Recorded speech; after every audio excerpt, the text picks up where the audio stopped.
प्रिय श्रोता मित्र, प्रभु येशू ख्रिस्टको मधुर र सामर्थ्य नाममा तपाईँ सबैलाई मेरो ख्रिस्टीय अभिवादन, जय मसीह अनि नमस्कार। श्रोता मित्र, म आशा गर्दछु कि आज पनि तपाईँ सबै पवित्र धर्मशास्त्र बाइबलको अध्ययनको लागि तयारको साथ आइपुगिसक्नु भएको छ आफ्नो रेडियोको सेटमा। म पनि तपाईहरुसँगै तयारीको साथमा आइपुगिसकेको छु। श्रोता मित्र, पवित्र धर्मशास्त्र बाइबलको क्रमबद्ध र श्रृङ्खलाबद्ध अध्ययनको क्रममा आज हामी प्रेरित 17 अध्यायबाट अध्ययन गर्न गइरहेका छौं। यहाँ हामी देख्छौं कि पावल आफ्नो दोस्रो सुसमाचार यात्रा निरन्तर जारी राख्छन्।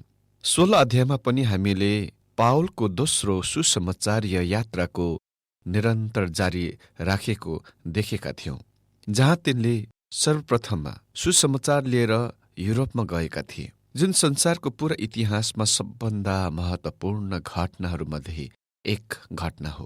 त्योभन्दा पहिले आजको त्यहाँका बुद्धिजीवी, सभ्य विकसित मानिसहरू, समाजहरू जंगली असभ्य अवस्थामा थिए। तिनीहरू अन्धकारमा थिए, तर सुसमाचारले तिनीहरूको जीवनमा, समाजमा र मुलुकमा क्रान्ति ल्यायो, जुनको परिणामस्वरूप आज पश्चिमेली मुलुक जो छ त्यसको निम्ति श्रेय सुसमाचारमै जान्छ, जुन हाम्रो मुलुक रहेको एसिया महादेशबाट ख्रिस्टको सुसमाचार त्यस स्थानहरूतिर गएको थियो। जब तिनी सुसमाचार यात्रामा, पावल सुसमाचार यात्रामा हुँदा हामी तिनीसँग फिलिपीमा भएको थियौं अघिल्लो दिनमा, जहाँ तिनले रुखो नमिठो वर्तावको सामना गर्नु परेको थियो। तर पनि त्यस शहरमा सानो मण्डली अस्तित्वमा आएथ्यो। जब हामी त्यस फिलिपी मण्डलीलाई लेखेको फिलिपीको पत्र पढ्छौं, यो हामी देख्नेछौं कि यो मण्डली अन्य कुनै व्यक्ति विशेष, विश्वासीहरू वा कुनै मण्डलीहरूभन्दा तिनीसँग अति नै निकटतामा तिनी थिए। पावल, अहिले हामी तिनको सुसमाचार यात्राको निरन्तर जारी राख्छौं। यदि तपाईँ नक्सामा हेर्नुहुन्छ भने तपाईँ देख्नुहुनेछ कि तिनी थिस्सलुनिका र बिरियामा जान्छन् र अझै पश्चिमतिर म्यासेडोनियामा आफ्नो यात्रालाई बढाउँछन्। त्यसपछि दक्षिणी एथेन्सतिर जान्छन्।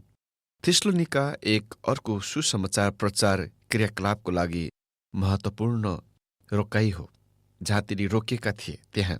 त सबभन्दा पहिले प्रेरित 17 अध्यायमा हामी देख्छौं थिस्सलुनिकामा पावलको सेविकाई। प्रेरित 17 अध्याय 1 पदमा यस प्रकार लेखिएको छ, पावल र सिलास अम्फिपोलिस र अपोल्लोनियाको बाटो भएर थिस्सलुनिकीमा आए। त्यहाँ यहुदीहरूको एउटा सभाघर थियो। थिस्सलुनिका म्यासेडोनियाको राजधानी थियो। आजकल त्यसको नाउँ सलनिका भनेर जानिन्छ। अहिलेसम्म त्यो चाहिँ उत्तरी ग्रिसको एउटा मुख्य सहर हो। यही शहरमा भर्खर स्थापित गरिएको नयाँ मण्डलीलाई नयाँ नियममा पावलले 1 र 2 वा पहिलो र दोस्रो थिस्सलुनिकीको पत्र लेखेका थिए। यो थिस्सलुनिका अपोल्लोनियाको पश्चिम 38 मिल टाढामा स्थित थियो। यो बन्दरगाहको स्थान थियो। क्यासेन्डरले यो सहर 315 ख्रिस्टपूर्वमा पुनर्निर्माण गरेथे। अनि यो विचार गरिँदछ यो थिस्सलुनिका अलेक्जेन्डर महानको सौतेनी बहिनी थिस्सलुनिकाको नाम पछि राखिएको थियो, नामकरण गरिएको थियो। क्यासेन्डर अलेक्जेन्डर महानका एक प्रधान सेनापति थिए र अलेक्जेन्डर मरेपछि त्यस क्षेत्रको अधिकार र शासन तिनले आफ्नो हातमा लिए।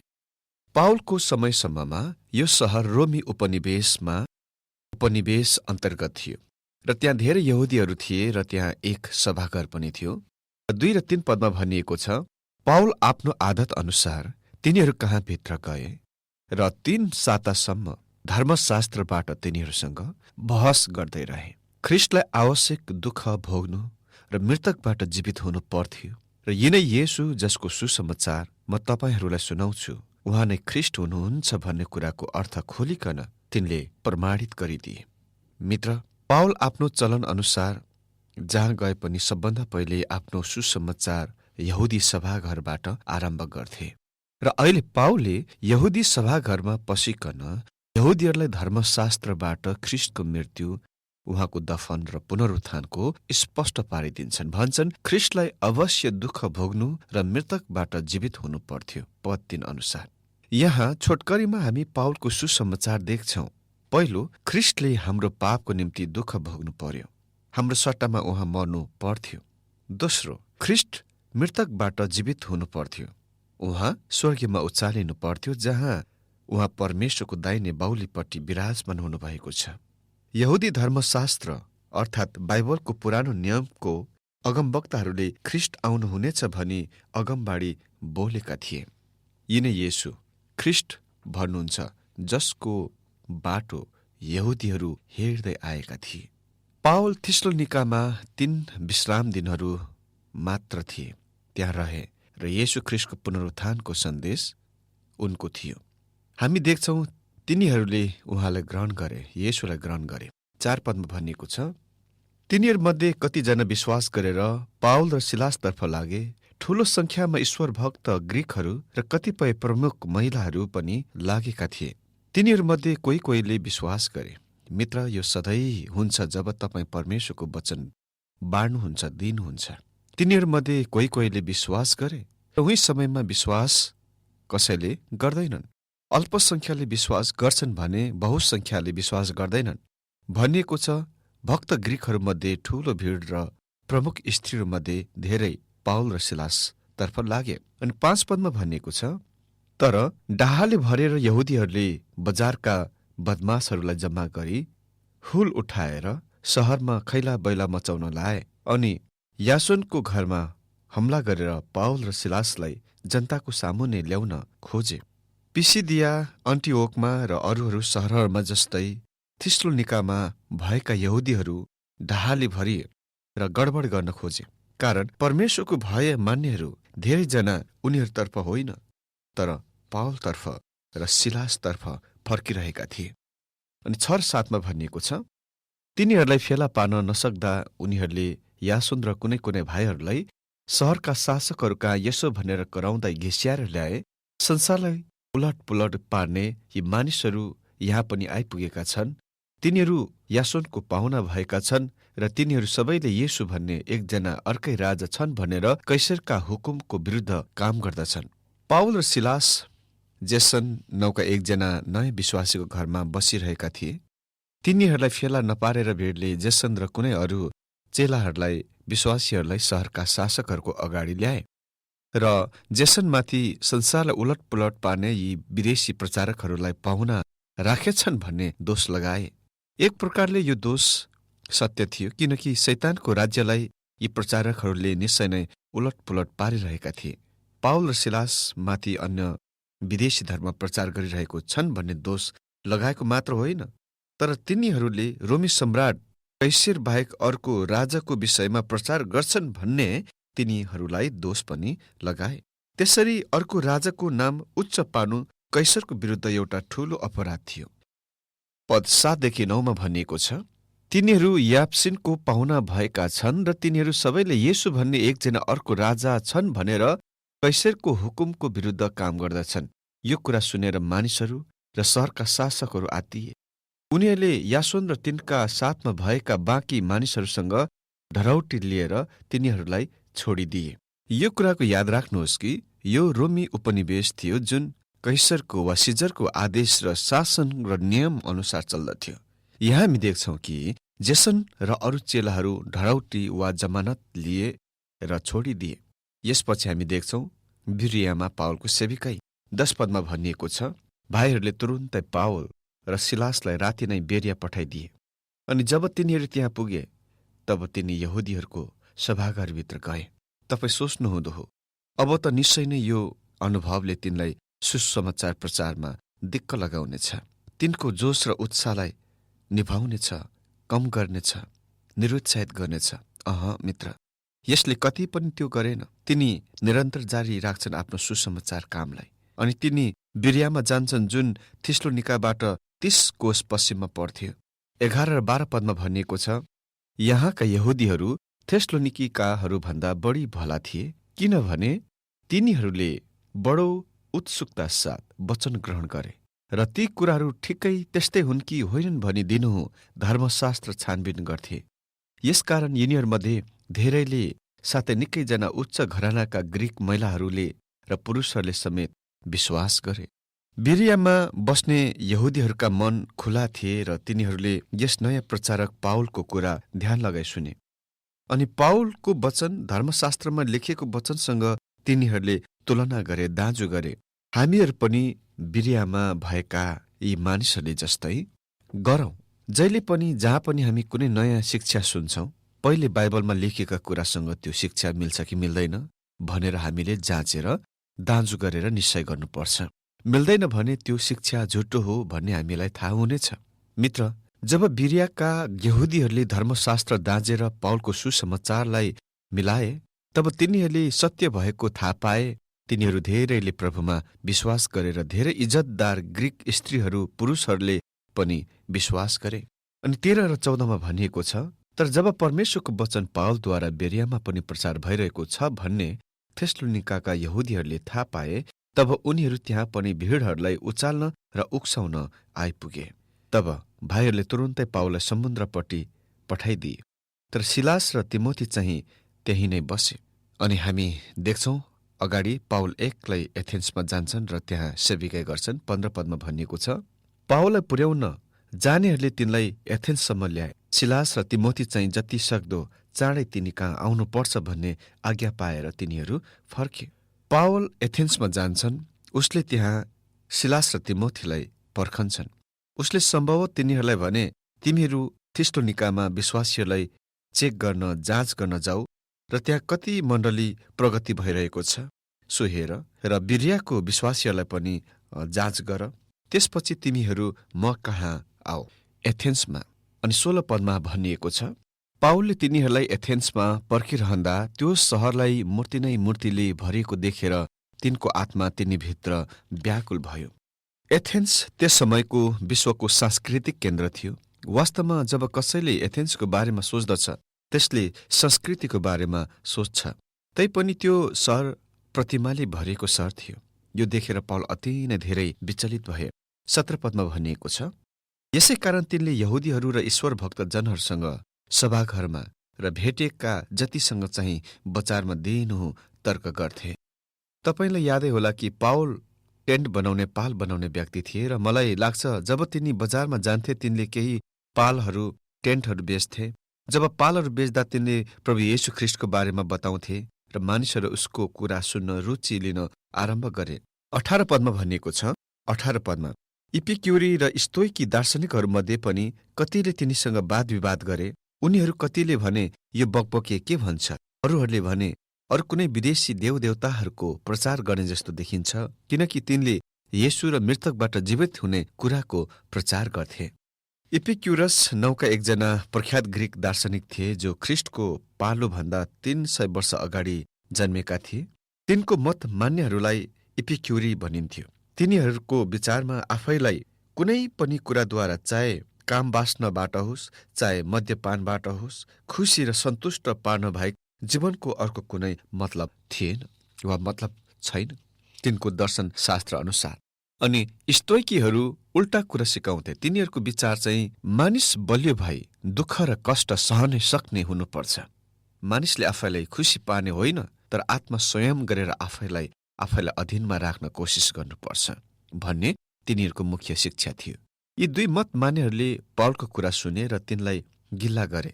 उनीहरूले तिनलाई व्यर्थको कुरा गर्ने बकबके भने, जसको ग्रीक अर्थ ग्रीक भाषामा ज्ञानका साना साना टुक्रा चरा जस्तै टिप्दै लाँदै घुम्ने हो। अनि 19 र 20 पदमा भनिएको छ, यस प्रकार लेखिएको छ यहाँ, तब उनीहरूले तिनलाई अरियोपगासमा लगे र सोधे, तपाईले दिनुभएको यो नयाँ शिक्षा के हो? के हामी जान्न सक्छौं?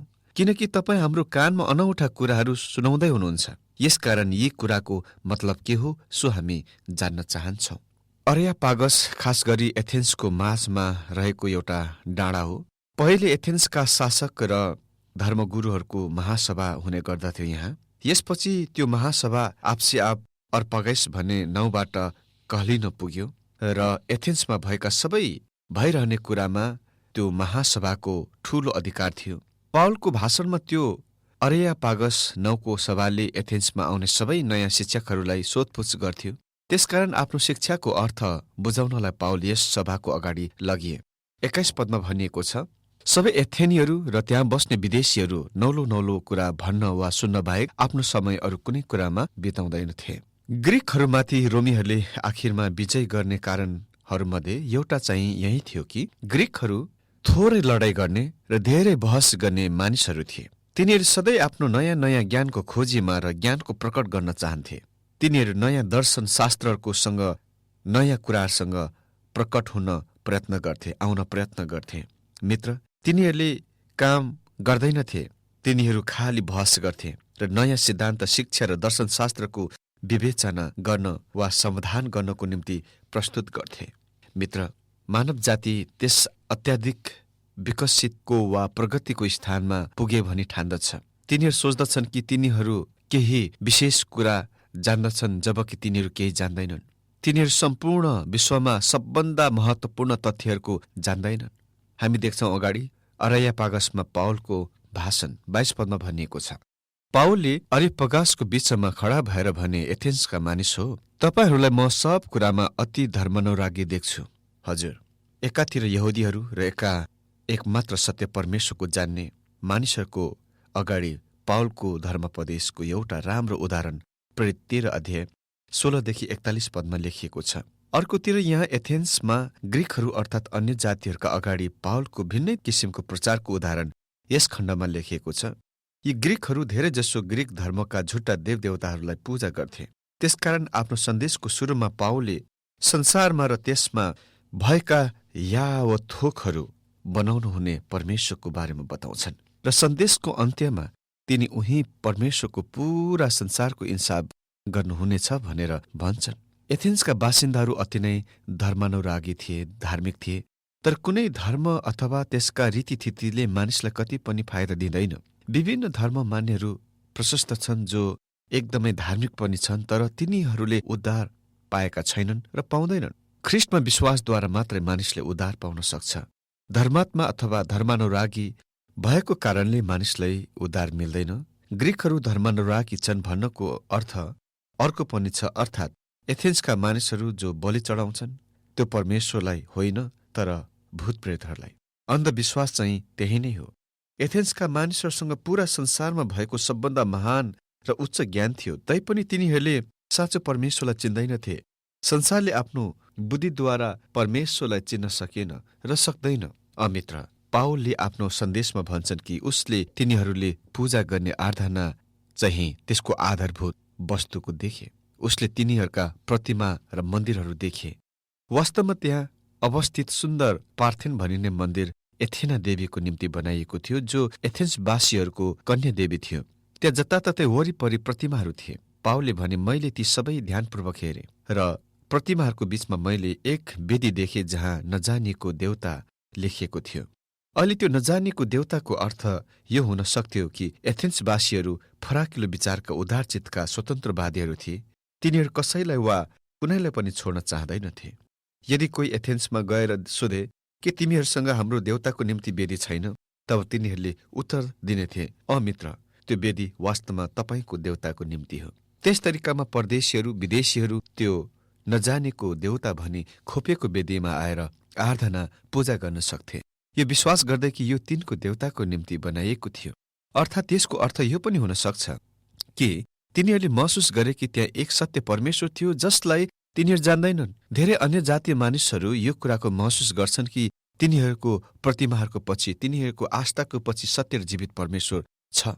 तिनीहरूले उहाँको बारेमा केही पनि जान्दैनन् र तिनीहरू जान्दैनन् कि कसरी उहाँ कहाँ जानु। तिनीहरूसँग त्यो परम्पराहरू र संस्कारहरू छ कि पछाडि अन्धकार र अति नै दूरीको भूतकालमा तिनीहरूका पुर्खाहरूले उसलाई आराधना गरेथे। अनि यही कुरा एथेन्सवासीहरूको निम्ति पनि हुन सक्छ।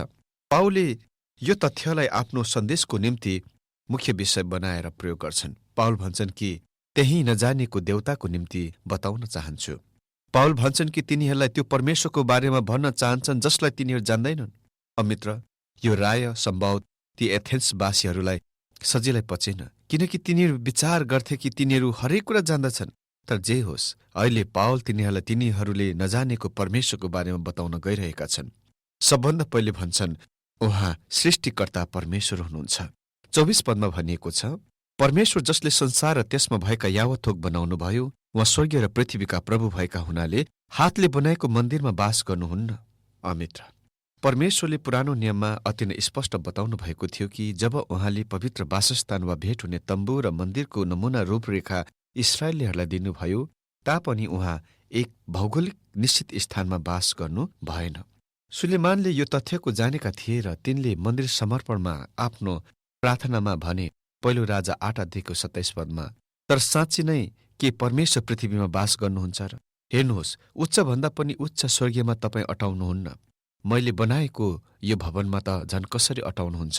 मित्र, पुरानो नियमका यी मानिसहरूले यो तथ्यको थाहा पाए कि परमेश्वर सृष्टिकर्ता र जीवित परमेश्वर हुनुहुन्छ र उहाँ मानिसले बनाएको भवनमा बस्नु सक्नु भएन। मानिसहरू त्यो विश्वमा रहन्छन् जुन परमेश्वरले बनाउनु भएको हो, त कसरी मानिसले यहाँ पृथ्वीमा परमेश्वरको निम्ति वासस्थान बनाउन सक्छ? यही नै पावल सोधिरहेका छन्, भनिरहेका छन्। 25 पदमा भनिएको छ, उहाँलाई कुनै थोकको खाँचो परे जस्तो गरी मान्छेको हातबाट उहाँको सेवा हुनुपर्छ भने नसोच्नुहोस्, किनभने उहाँले नै सबैलाई जीवन, सास र सबै चिज दिनुहुन्छ। अर्को महत्त्वपूर्ण कुरा पावल तिनीहरूलाई भन्छन्, परमेश्वर तिमीहरूबाट केही कुराको आवश्यक छैन। तिमीहरूले उहाँको निम्ति वेदी बनायो र तिनीहरूले उहाँलाई चढाउन वेदी बलिदान ल्यायो। अहिले पावल भन्छन्, परमेश्वर तिमीहरूबाट केही कुरा चाहनुहुन्न, बरु परमेश्वर तिमीहरूलाई दिनुहुन्छ र दिइरहनु भएको छ। उहाँले तिमीहरूलाई जीवन दिनुहुन्छ, उहाँले तिमीहरूलाई श्वास र हावा दिनुहुन्छ, उहाँले तिमीहरूलाई सूर्य, चन्द्रमा र ताराहरू दिनुभएको छ, उहाँले सबै कुरा दिनुभएको छ। मित्र, यी एथेन्सवासीहरूले सूर्यलाई पूजा गर्थे। तिनीहरूमध्ये अपोल्लो प्रत्येक दिन आफ्नो रथको खिच्दै आकाशको एकापट्टिबाट अर्कोपट्टि आउँथे। पावल भन्छन् कि सूर्य वास्तवमा परमेश्वरले बनाउनु भएको वस्तु हो र यो तिमीहरूको निम्ति उपहार हो, परमेश्वरले दिनुभएको उपहार। सृष्टिकर्ता जीवित परमेश्वर हुनुहुन्छ। उहाँले नै तिमीहरूलाई हरेक कुरा दिनुभएको छ अनि उहाँले तिमीहरूलाई उद्धार पनि दिनुभएको छ र दिनुहुनेछ। उहाँले तिमीहरूलाई केवल भौतिक कुरा मात्र दिनुहुन्न, तर आत्मिक र उपहार पनि दिनुहुन्छ। अनि 26 पदमा भनिएको छ, उहाँले एकजनाबाट समस्त पृथ्वीमा बास गर्न मानिसको प्रत्येक जाति बनाउनु भयो। तिनीहरूका विश्वासका अवधि र सीमा पनि तोकिदिनुभयो। मित्र, उहाँले एकजनाबाट अर्थात् आदमबाट प्रत्येक जातिलाई बनाउनु भयो। हरेक जातिको हरेक मानिस एउटै मानिसबाट आएको हो। हामी मानिसहरू सबै बराबर छौं। परमेश्वरको दृष्टिमा सानो जात र ठूलो जातमा भेदभाव छैन, दास र फुकामा फरक छैन। परमेश्वरले बराबरसित सभ्य ग्रीकहरू र तिनका वरिपरिका असभ्य जातिहरूलाई प्रेम गर्नुहुन्छ, जुन असभ्य जातिहरूलाई ग्रीकहरू तुच्छ ठान्थे। मानिसहरू आफैले राज्य र साम्राज्यहरूलाई खडा गरेका छन् भनी सोध्छन्, तर राज्य र साम्राज्यहरूलाई खडा गर्ने एउटै मात्र हुनुहुन्छ, अर्थात् परमेश्वर। उहाँले सबै देशका सिमानाहरू तय गर्नुभएको छ, समय तोक्नु भएको छ। उहाँले सधैँ र सबै घटनाहरूको समय ठहराउनुहुन्छ। उहाँले मौसमहरू दिनुभएको छ। उहाँले पृथ्वी र सूर्यको गति निश्चय गर्नुभएको छ। पावल निरन्तर अगाडि बढ्छन्। 27 पदमा भन्छन्, तिनीहरूले परमेश्वरलाई खोजुन्, सायद तिनीहरूले छामछुम गरेर उहाँले भेटाउलान् कि भन्ने आशामा यसो गरियो। प्रभुको स्तुति होस्। उहाँ टाढा हुनुहुन्न।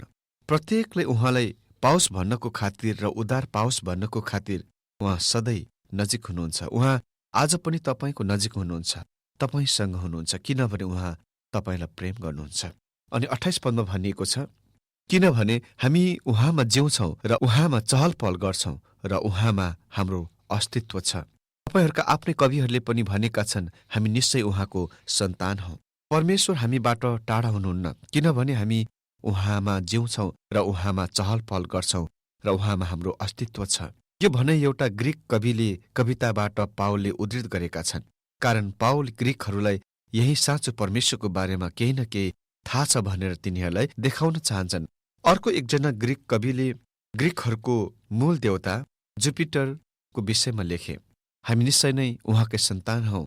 फेरि मानिसहरू एकमात्र साँचो परमेश्वरको सन्तान हुन् भनेर ती ग्रीकहरूलाई देखाउनको निम्ति पावलले तिनीहरूको आफ्नै कविले लेखिएको कुरा उद्धृत गर्छन्। अनि 30देखि 31 पदमा भनिएको छ, तब हामी परमेश्वरको सन्तान भएका हुनाले परमेश्वर सुन, चाँदी वा पत्थर जस्तै हो भनी हामीले ठान्नु हुँदैन। यिनीहरू चाहिँ मान्छेका कला र कल्पनाका प्रतिरूप मात्र हुन्। यस्तो अज्ञानताको समयलाई परमेश्वरले ध्यान दिनु भएन, तर अब प्रत्येक ठाउँमा सब मानिसहरूलाई पश्चाताप गर्ने आज्ञा दिनुहुन्छ, किनकि उहाँले एक दिन तोकिदिनु भएको छ, जुन दिन उहाँले आफूले नियुक्त गर्नुभएका एकजना व्यक्तिद्वारा धार्मिकतामा संसारको इन्साफ गर्नुहुनेछ। उहाँलाई मृतकबाट जीवित पारेर उहाँले सबै मानिसहरूलाई यसको प्रमाण दिनुभएको छ। मित्र, यहाँ हामी देख्छौँ पश्चाताप गर्न उनी आह्वान गर्छन् र पद 32देखि 34मा भनिएको छ, जब तिनीहरूले मृतकबाट जीवित हुने विषयमा सुने तब कसैले गिला गरे, तर अरूहरूले चाहिँ हामी फेरि यस विषयमा तिम्रो कुरा सुन्नेछौँ भने। त्यसपछि पावल तिनीहरूको बीचबाट गए, तर कोही मानिसहरू तिनका साथ लागे अनि विश्वास गरे। तिनीहरूमध्ये अरियोपगासका डियोनिसियस, दामारिस नभएकी एउटी स्त्री र अरूहरू पनि थिए। मित्र, यहाँ हामी देख्छौँ कि ती ग्रीकहरूमध्ये कसैले विश्वास गरे र यसको बारेमा अर्को दिन हामी विस्तृत रूपमा अध्ययन गर्नेछौँ।